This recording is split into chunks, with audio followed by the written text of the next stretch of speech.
Imagine que você passa meses ou anos pensando que é a parte fraca do seu relacionamento, que você é quem depende, quem sufoca, quem precisa, quem persegue. E de repente, no momento mais difícil, você descobre que é você quem permanece de pé entre os dois. E que, na verdade, quem desabou foi o seu parceiro, aquele que supostamente era o forte. Eu vou embora daqui.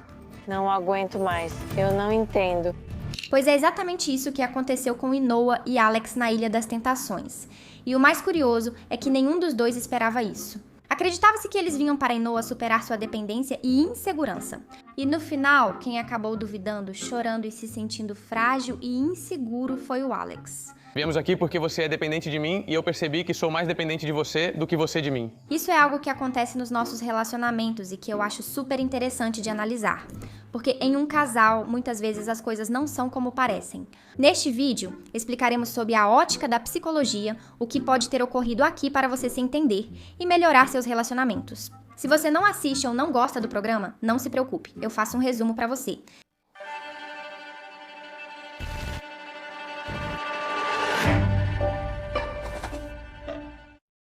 Inoa e Alex chegam à ilha com um problema muito claro. Ela é a insegura, a dependente, a que sufoca e cansa ele.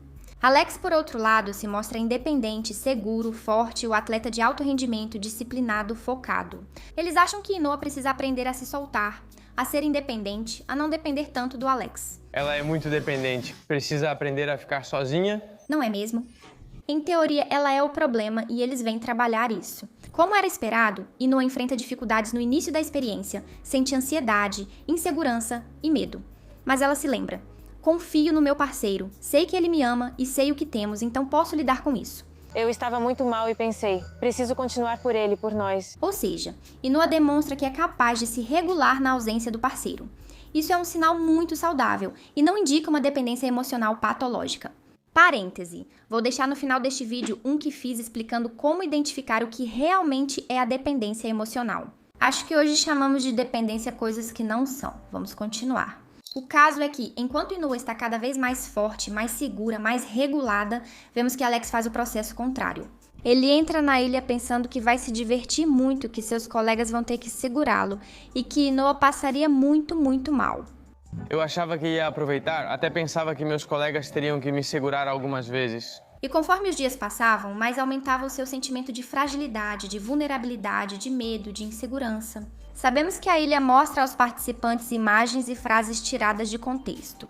Eles fazem uma manipulação emocional para provocar nos casais uma maior probabilidade de infidelidade. Já tivemos muitas edições, todo mundo sabe disso, e todo mundo sabe que é preciso manter a cabeça fria e ser muito racional. E a própria Inoa mantém essa autoinstrução interna de não se deixar enganar. Mas Alex, que sempre lembrava ela de manter a cabeça fria, não consegue seguir o próprio conselho. Além disso, com frases bastante inocentes, engraçadas e tiradas de contexto, Você será o padrasto da novata. Falando, gata. Aí está falando da sua irmã. Você sabe o que significa ser padrasto? Claro, o padrasto é como um segundo pai. Do outro, ele entra em um modo catastrófico e é incapaz de se autorregular. Ele não suporta essa sensação de dependência, que é nova para ele, e de forma impulsiva e abrupta decide abandonar o programa. Você percebe a diferença que quero mostrar? Ambos experimentaram o mesmo dentro de si, mas Inoa conseguiu se regular, enquanto essa emoção dominou completamente Alex. Olha pra mim. Já faz um dia que não como nem durmo.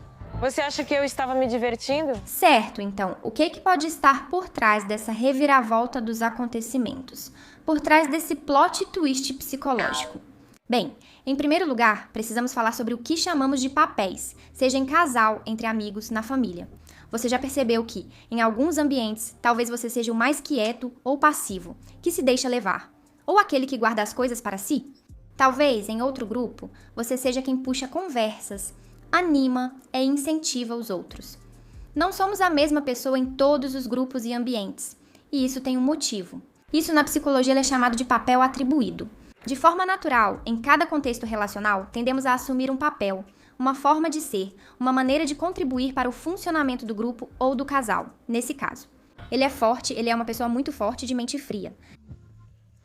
Não entendo. No grupo de amigos sempre tem um que é o engraçado, um que é o responsável. Ele cuida dos outros. Outro é aquele que sempre tem problemas e traz para o grupo. Na família também tem um que é o independente. Um é a ovelha negra, a quem culpam pelos problemas. Outro é o mediador, que está sempre no meio. Nunca tão bem dito. Em um casal ocorre o mesmo. Mas como esses papéis se formam? Evidentemente, não é que um dia você chegue e faça uma cerimônia para decretar que a partir de agora você será o responsável do grupo. É algo que vai sendo construído aos poucos, através de pequenas interações, de reações, de respostas, do que você aprende inconscientemente que é reforçado ou punido nesse grupo ou nessa relação. Por exemplo, talvez quando você se mostrava vulnerável, sua família não sabia responder bem. E você aprendeu que ali não era um lugar seguro para ser vulnerável, e então você assumiu o papel de eu não preciso de ajuda. Ou talvez no relacionamento, quando você desaba fortemente, é quando vê que o outro se ativa, te acolhe e te enxerga.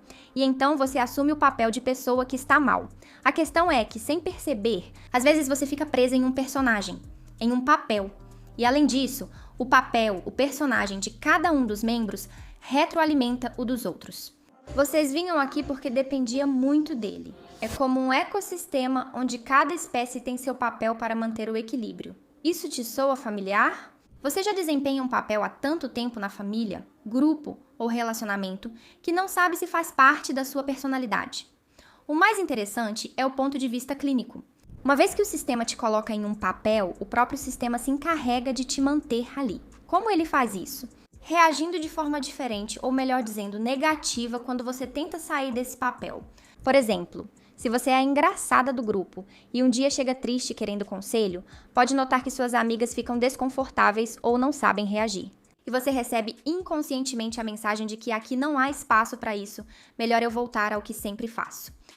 Vou embora, não aguento mais. Ele não é assim, Sandra. E então você vê como tanto você quanto seus amigos recuperam a normalidade e o alívio. Isso é chamado de homeostase do sistema. A tendência de todo grupo, família, casal, de sempre voltar ao seu estado de equilíbrio, de que cada um cumpra com o seu papel designado.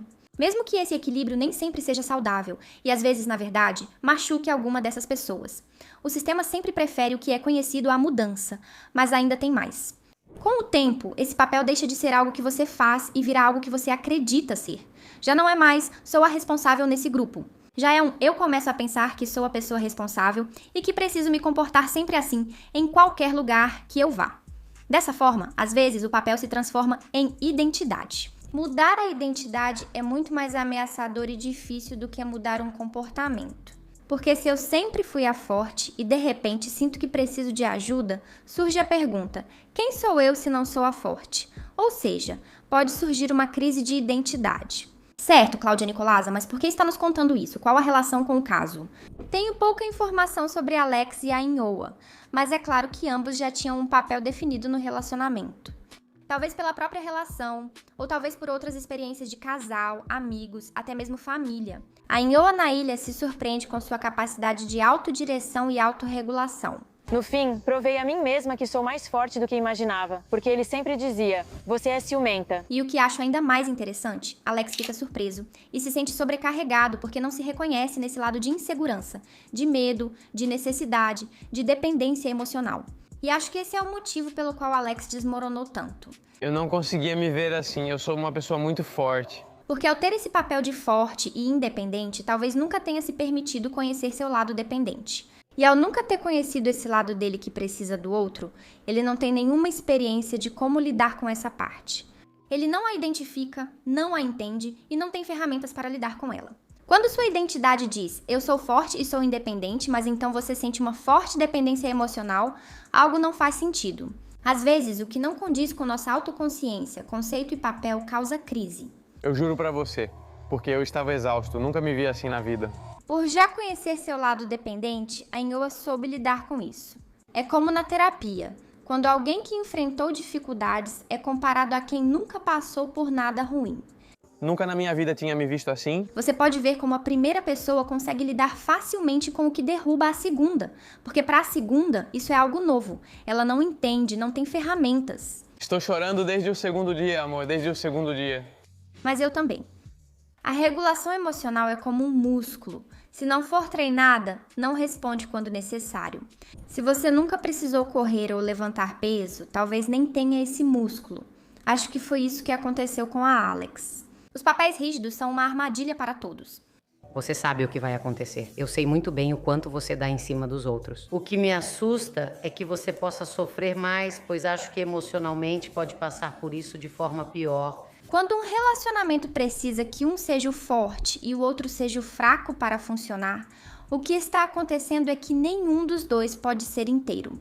Eles não conseguem integrar ambos os lados. Quem ocupa o papel de fraco não consegue mostrar na relação seu lado de liderança, de autonomia, de força, de autorregulação. E a verdade é que você é ciumenta e fica brava. A dependência que ela tem de mim.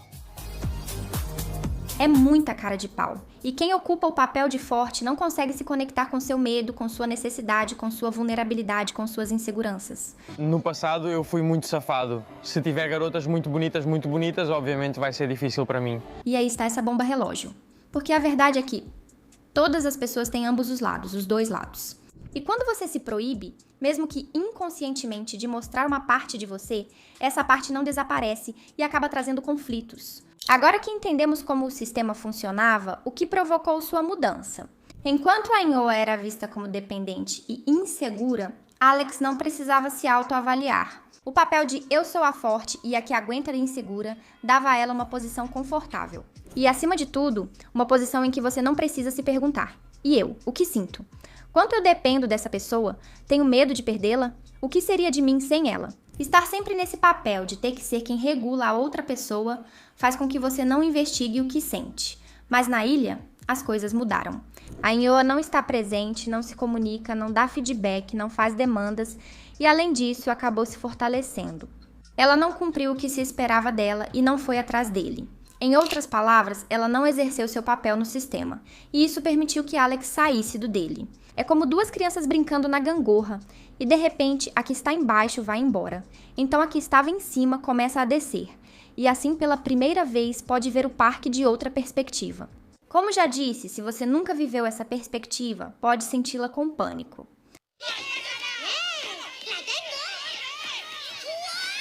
Com isso, acho que dá para entender muito bem a reação de Alex, qual era o contexto e por que tudo mudou de repente. Ainda há coisas mais interessantes, então vamos para a fogueira. Quando dizem a Ainhoa que Alex quer sair do programa, ela não entende. A primeira coisa que ela faz é puxar pela memória, revisar o que fez, revisar seu comportamento, tipo, será que fiz algo errado? E a resposta que ela dá para si mesma é que não. Isso também é um sinal de saúde mental. Pessoas com autoestima baixa, insegurança ou medo intenso, ao enfrentar conflitos, costumam assumir primeiro que erraram e que o problema está nelas. Ou, ao contrário, o que fazem é reagir com raiva, com defesa, com ataque, com acusação. Mas a Ainhoa não faz isso. Ela se mantém firme, mas ao mesmo tempo tranquila em seu próprio critério. Mas Alex chega com uma mistura de raiva, querendo se afastar, mas ao mesmo tempo querendo confirmação. E preste atenção no que a Ainhoa faz. Amor, vem cá. Amor? Carinho? Nene, por favor. Ela não fica na defensiva, não contra-ataca, não tenta racionalizar. Ela acolhe emocional e incondicionalmente. Ela valida como Alex pode estar se sentindo, mesmo sem entender o motivo ou a atitude dele. Meu amor, você é a pessoa da minha vida e sabe quantas vezes já falei que quero ir embora. Ela lhe dá palavras de afirmação, busca constantemente contato físico, se ajoelha para ficar na altura dele quando ele se curva para chorar e, super interessante, estende a mão mesmo que Alex a afaste, em sinal de protesto. Ou seja, ela não reage aos ataques dele com mais ataques. Oferecer esse acolhimento e essa resposta que une segurança com empatia não é algo fácil. É uma das competências emocionais mais difíceis de encontrar. E veja só, quem está fazendo isso é justamente aquela que supostamente era a insegura, a fraca, a que era o problema. Olha só.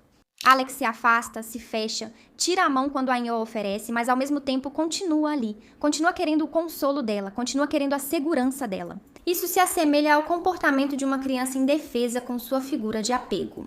A criança que fica brava com a mãe, que vira as costas para ela, que diz que não a ama, mas que não vai a lugar nenhum e, ao mesmo tempo, está muito atenta para receber confirmação, validação e amor da mãe. No fundo, ele precisa que ela fique, não desista e siga oferecendo o vínculo que ele não sabe pedir. A Ainhoa o acolhe assim sem julgar, desistir ou puni-lo por afastar a mão dela. Não quero dizer que Alex é uma criança e a Ainhoa é sua mãe, ok? Mas quando a gente se conecta com essa parte infantil que se sente desamparada, frágil, vulnerável, não infantil no sentido pejorativo, mas no sentido de necessidade básica, às vezes o que queremos é testar o vínculo, fazer pequenos ataques e ver se a outra pessoa responde bem. Isso fortalece a relação e gera segurança emocional, como ocorre entre pacientes e psicólogos. Com isso, não quero dizer que a gente deva aguentar tudo, nem aceitar maus tratos ou nada disso. Isso se chama sobreviver ao ataque, e quem desenvolve muito esse conceito é um autor chamado Winnicott, caso você queira procurar. Mas trata-se de construir uma base segura. Ver que a pessoa está disponível emocionalmente e te enxerga mesmo quando você se fecha, quando você se afasta. Perceber que ela não reage atacando e transmite um "ainda estou aqui" quando você estiver pronta. Você já se afastou, se fechou ou disse "estou bem", num tom que dizia exatamente o contrário? Talvez alguma vez você tenha sentido a necessidade de testar o outro para ver se ele continua ali mesmo quando você ataca a relação. E é isso que vemos Alex fazendo na fogueira. Ataque ao vínculo não é agredir o outro, mas um comportamento que, por medo de perder, acaba colocando a relação em risco. Alex quer sair do programa, se afastar, tirar a mão, apontar, fechar o corpo. Por que fazemos isso? O medo de perder alguém é tão intenso que o sistema nervoso reage com ataque ou fuga, o que se assemelha a não precisar da pessoa. É uma forma distorcida de dizer: se eu partir antes, você não pode me deixar. E é que dizer "tenho medo de te perder" pode ser muito difícil quando a vida toda o medo foi te perder.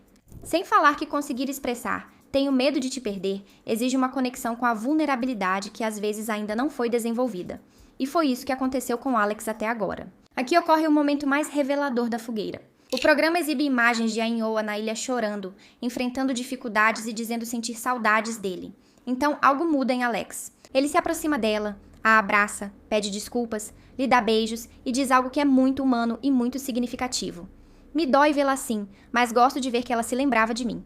E depois de dizer isso, ele sorri. Também me dói vê-la assim, mas gosto de saber que ela ainda lembra de mim, mesmo em momentos difíceis. Isso não significa que Alex precise ver sua parceira sofrer para ele ficar bem, nem significa que eles estejam equiparando o amor a sofrer pela sua parceira.